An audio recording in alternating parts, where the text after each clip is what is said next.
This call is now being recorded.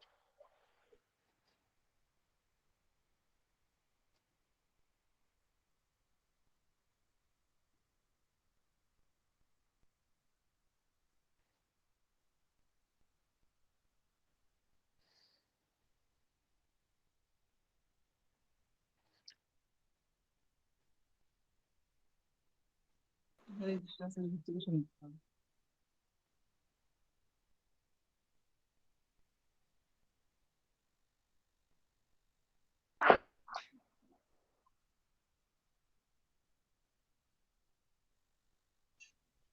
सभी भक्तों को हरे कृष्ण पंचांग प्रणाम। हरे कृष्ण माता जी। सभी भक्तों को पंचांग प्रणाम। हरे कृष्ण हरे माता कृष्ण सभी भक्तों को दंडवत प्रणाम। हरे कृष्ण पंचांग प्रणाम माता जी। हरे सभी कृष्ण भक्तों को प्रभु पंचांग प्रणाम। हरे कृष्ण हरे कृष्ण कृष्ण कृष्ण हरे राम हरे कृष्ण दंडवत हरे प्रणाम। कृष्ण कृष्णा गुरु जी पंचांग प्रणाम। हरे कृष्णा हरे कृष्ण गुरु जी हरे धन्यवाद प्रणाम। कृष्णा गुरु जी पंचांग हरे कृष्णा गुरु जी धन्यवाद। कृष्ण हरे हरे कृष्ण गुरु जी। कृष्ण कृष्ण हरे हरे सभी भक्तों हरे को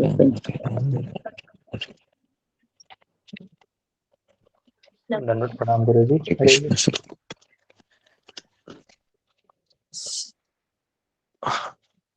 कृष्ण हरे कृष्ण हरे कृष्ण। ओके। ओम अज्ञानतिमिरन्धस्य ज्ञानाञ्जनशलाकया चक्षुरुन्मिलितं येन तस्मै श्रीगुरवे नमः। जय श्री कृष्ण चैतन्य प्रभु नित्यानंद श्री अद्वैत गदाधर श्रीवासादि गौर भक्त वृंद। हरे कृष्ण कृष्ण कृष्ण हरे हरे हरे राम राम राम हरे हरे। हरे कृष्ण कृष्ण कृष्ण हरे हरे राम राम राम हरे हरे। ओके। हरे कृष्ण। सबका स्वागत है सत्संग में। हरे कृष्ण पंचांग प्रणाम गुरु जी। सभी भक्तों को पंचांग हरे प्रणाम। कृष्ण सबका हरे कृष्ण। ओके। तो हम आगे बढ़ते हैं। तो आज हम हरे कृष्ण। तो आज हम जपा में जप करते समय या भक्ति करते समय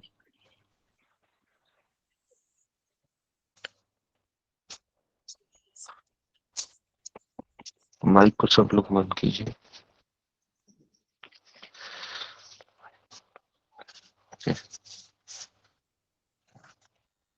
और अपने कैमरा ऑन कीजिए सारे भक्त। हाँ ओके।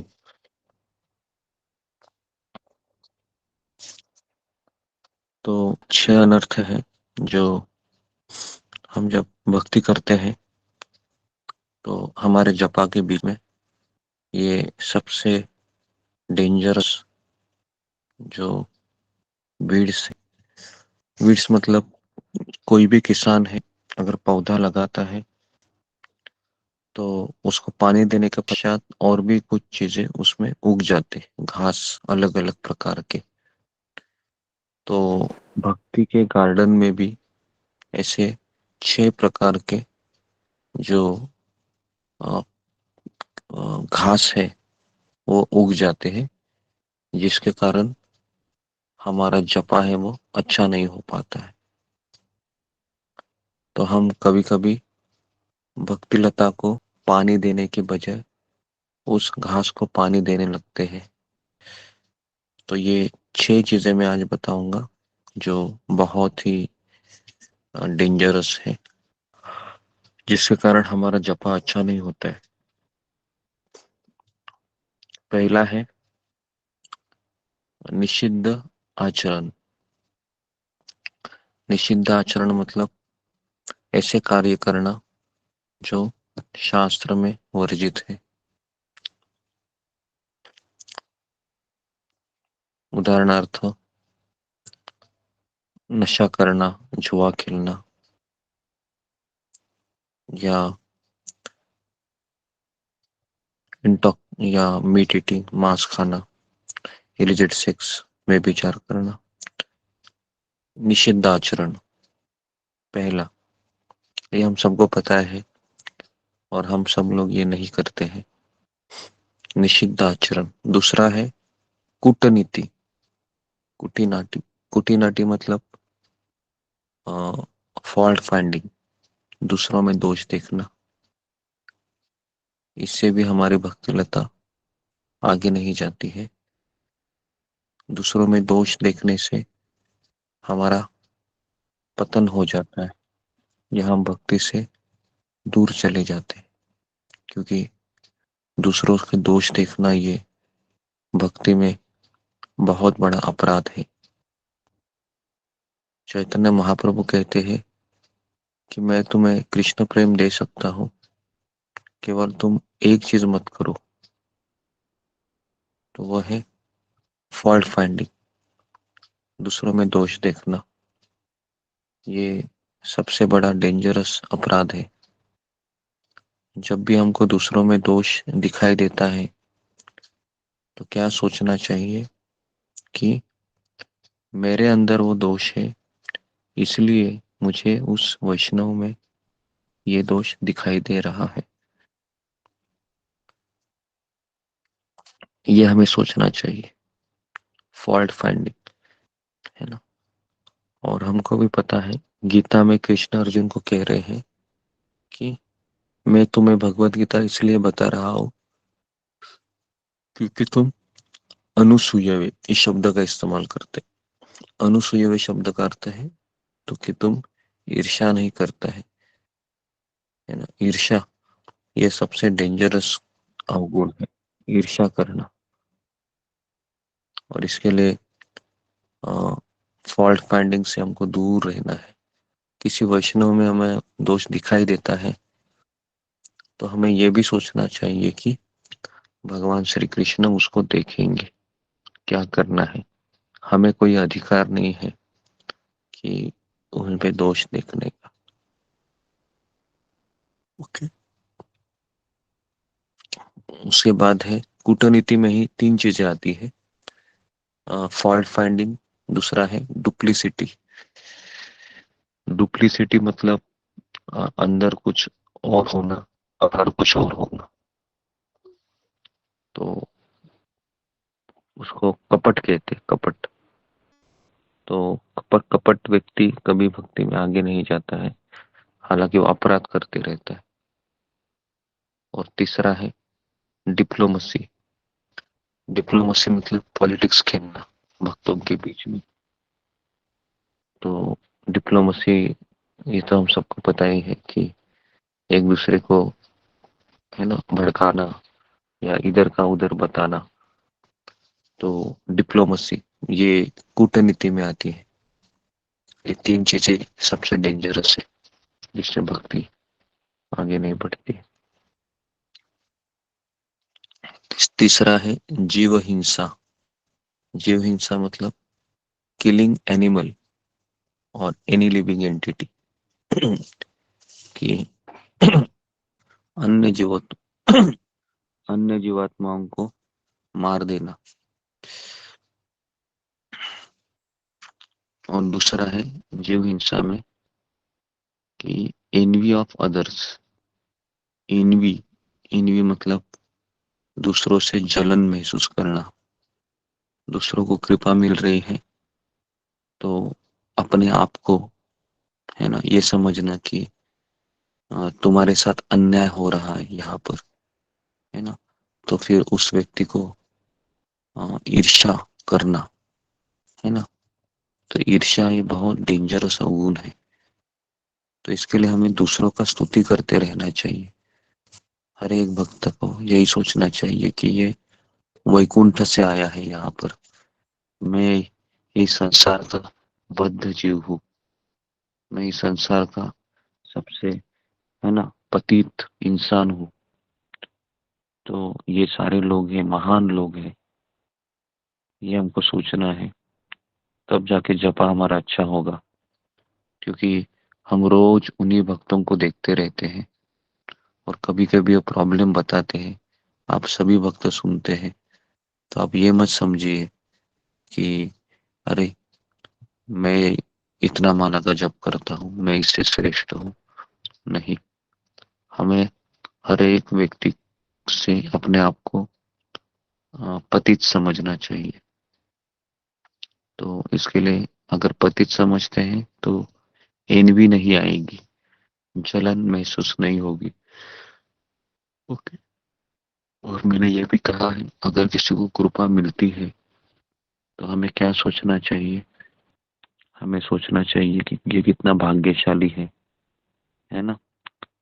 और उनके भाग्य की सराहना करनी चाहिए और खुश होना चाहिए। इतना भी करेंगे तो वही कृपा हमें भी प्राप्त होती है। उसके बाद है लाभ। चौथा है लाभ, मतलब लोभी होना भौतिक चीजों के लिए। इससे भी हमारा जपा अच्छा नहीं होता है।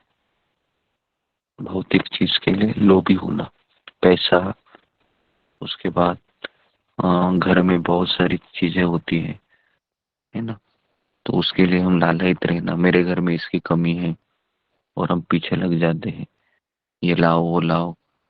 तो ये सब है, ये लोभी व्यक्ति के लक्षण है। क्योंकि वैष्णव को जीने के लिए एक ही चीज चाहिए, वो है भक्तों का सत्संग और 2 टाइम का खाना मिले, उसको पहनने के लिए एक जोड़ी कपड़ा मिले, बस इससे वो आसानी से रह जाता है। समझ में आ रहा है? केवल उसको 2 टाइम का खाना चाहिए, रहने के लिए छत चाहिए, पहनने के लिए कपड़ा चाहिए, बस। 5वां है पूजा। पूजा मतलब मेरी भी कोई पूजा करे, उसके बाद मुझे भी कोई मान सम्मान मिले, मुझे भी कोई आदर दे, कोई मुझे पूछता नहीं यहाँ पर। तो ये सारी चीजें भी जपा में बाधक है। हम जब भी जपा करते हैं तो हमारे पास एक ही गुण चाहिए, वो है मैं भिखारी हूँ, है ना। भिखारी की कोई योग्यता नहीं होती है, उसकी एक ही योग्यता होती है कि वह गिड़गिड़ाता है, मुझे भीख चाहिए कृपा की। तो मुझे यहाँ पर गिड़गिड़ाने के लिए मैं आया हूँ, इसके लिए नहीं आया हूँ कि मैं भी एक बहुत बड़ा वैष्णव है ये बताने के लिए। मैं तो भिखारी हूँ, मुझे पता है मेरे में कितने अनर्थ है, काम क्रोध लोभ भरा हुआ है कुट कुट के। तो क्या मैं सम्मान की अभिलाषा करूं दूसरों से? मुझे खुद सम्मान देना चाहिए। ये आता है पूजा। और आखिरी है प्रतिष्ठा। छठा, प्रतिष्ठा मतलब लोग मुझे पहचाने, है ना, कि मैं भी अच्छा भक्त हूँ, मैं इतने सालों से यहाँ पर आ रहा हूँ। एक अच्छे भक्त की लक्षण होता है कि अगर कोई उसकी स्तुति करे ना तो वो कान बंद कर लेता है ना। उसको बिल्कुल अच्छा नहीं लगता है अपने बारे में सुनना। तो नहीं, मेरे में कुछ नहीं है। तो ये जो भावना है ना, ये भावना कृष्ण को अच्छा लगता है। तो ये 6 चीजें हैं जो मैंने बताई, जो अच्छा अगर हमारे हृदय में है तो इसको उठाकर फेंक देना चाहिए। पहला है निषिद्धाचरण, ये हमने देखा था। दूसरा था कुटिनाटी, फॉल्ट फाइंडिंग, डिप्लिसिटी। तीसरा है जीव हिंसा, जीवात्मा को मारना, चींटी हो या फिर, है ना, अलग अलग कीटाणु रहते हैं हमारे घर में। उसके बाद लाभ, मतलब मुझे कुछ चाहिए, मेरे मेरे घर में ये चीजें की कमी है, उसके लिए फिर बहुत संघर्ष करना पैसा के लिए, है ना। तो ग्रीड, लोभी होना, हमें तो कृष्ण के लिए लोभी होना है, हमें सत्संग के लिए लोभी होना है ना। 5वां है पूजा। पूजा मतलब डिजायर फॉर वर्शिप, पॉपुलैरिटी, मुझे भी कोई सम्मान मिले। और 6वां है प्रतिष्ठा। प्रतिष्ठा मतलब नेम फेम। तो ये सबसे डेंजरस घास फूस है जो हमारी भक्ति लता के बाजू में उग जाती है। तो इसके लिए बार बार हमें चेक करते रहना चाहिए और हमेशा अपने आप को पतित समझना चाहिए कि मैं भिखारी हूँ, भिखारी था और मुझे भिखारी ही रहना है। क्योंकि भिखारी ये रहना ये सबसे अच्छा पोजीशन है, क्योंकि वो इन 6 चीजों से दूर रहता है। क्योंकि भिखारी के पास अपना कुछ नहीं होता है, उसके पास केवल एक ही चीज होती है, वह है गिड़गिड़ाना। हे कृष्ण कृपा दे दो, हे राधा रानी कृपा दे दो, हे गौर निताई कृपा दे दो, हे गुरुदेव कृपा दे दो। बस उसको यही लैंग्वेज आती है और वो रोते रोते भगवान से कहता है, और कितना समय मुझे यहाँ पर ही रहना होगा, थक गया हूं मैं इस संसार से, लेकिन मैं आपका नाम लेता रहूंगा, सुबह उठता रहूंगा, है ना। तो इस भावना से हमको जप करना है, ठीक है। तो मैं यहाँ पर रुकता हूँ। बहुत बहुत धन्यवाद आप सबका।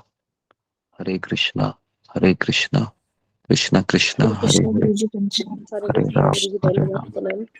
राम राम हरे हरे कृष्ण गुरु जी गुरु को पंचामृत। धन्यवाद प्रणाम, सकल माता जी को धन्यवाद प्रणाम, सकल कृष्ण पितरों गुरु को धन्यवाद प्रणाम, गुरु को धन्यवाद प्रणाम।